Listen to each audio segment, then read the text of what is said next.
नमस्कार, मी भाग्यश्री प्रधान माझा महाराष्ट्र न्यूज मध्ये आपलं स्वागत करते। चला पाहूया आजच्या महाराष्ट्रातील महत्त्वाच्या काही बातम्या।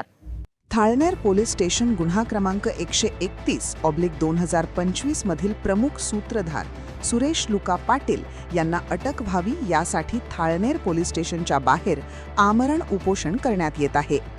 शिरपूर तालुक्यातील थाळनेर पोलीस स्टेशनच्या बाहेर आमरण उपोषण करण्यात येत आहे।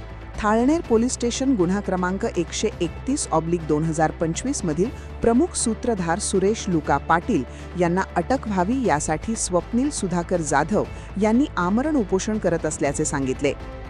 थाळनेर परिसरातील भोरटेक येथे सन 2019 ते 2024 या कालावधीत ज्योती सुरेश पाटील या सरपंच म्हणून कार्यरत होत्या।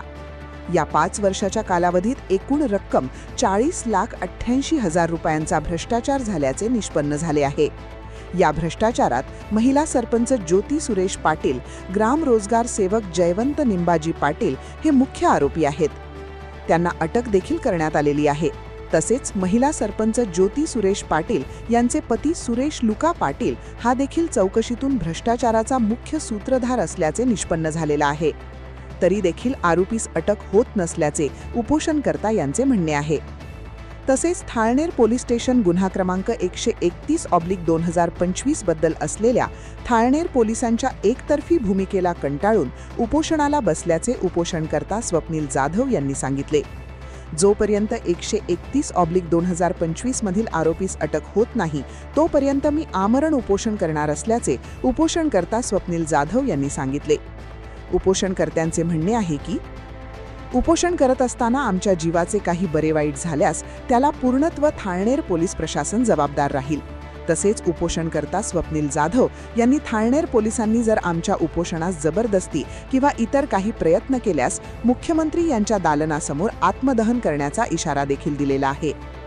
आमरण उपोषणात स्वप्नील जाधव, रमेश शिरसाट, विजय जाधव, संदीप जाधव, प्रदीप जाधव, संजय जाधव, प्रभाकर कोळी यांचा सहभाग आहे।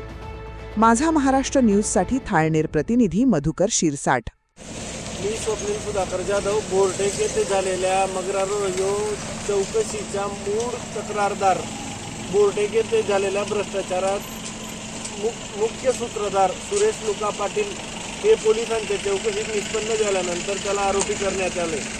मी आरोपीला अटक व्हावी याच्यासाठी वारंवार पोलिसांकडे मागील 2 महिन्यापासून पाठपुरावा करत आहे, परंतु पोलिसांकडून मला उडवाउडवीची उत्तरं भेटत असल्याने मला शेवटी उपोषणास बसावे लागले। याच्यात गावातील नागरिक, पंचायत समितीतील अधिकारी व कर्मचारी तसेच तत्कालीन सरपंच यांना झालेल्या अटकेनंतर त्यांच्या जबाबात असे म्हटले आहे की व असे निष्पन्न झालेले आहे की या संपूर्ण प्रकरणातील मेन सूत्रधार हा सरपंचपती सुरेश लुका पाटील हाच आहे व त्याला पोलिसांकडून अटक होत नाही। आरोपी गावात मोकाट फिरत आहे, त्याला अटक व्हावी याच्यासाठी आम्ही दिनांक 18 तारखेपासून उपोषणास बसलेलो आहोत। तर या होत्या आजच्या घडीच्या महत्त्वाच्या बातम्या। आपल्या सूचना, प्रतिक्रिया आणि बातम्यासाठी खालील दिल्या नंबर्सवर संपर्क करा। आजसाठी इथेच थांबूया। आपण पाहत रहा माझा महाराष्ट्र न्यूज, सामान्य माणसाचा बुलंद आवाज। नमस्कार।